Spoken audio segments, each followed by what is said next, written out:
ఎందుకు నేను అనుభవించాలి, నన్ను పుట్టించిన దేవుని దగ్గర నేను మోకరిస్తే కాదా అని ఎప్పుడైనా నువ్వు అనుకున్నావా?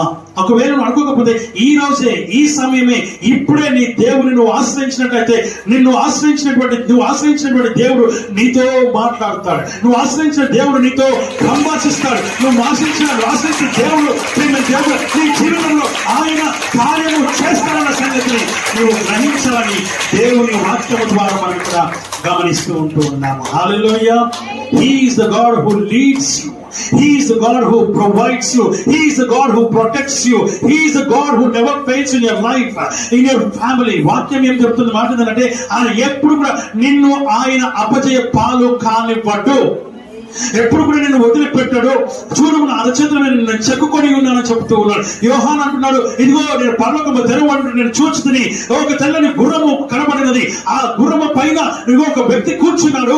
ఆయన పేరు ఏంటంటే, ఆయన నామం ఏంటంటే నమ్మకమైన వాడును సత్యవంతుడని చెప్పబడుతూ ఉంది. ఆ నమ్మకమైన జీవితంలో నేను కూడా కలిగి ఉండనని కోరుతూ ఉంటూ ఉన్నాను. హల్లెలూయా.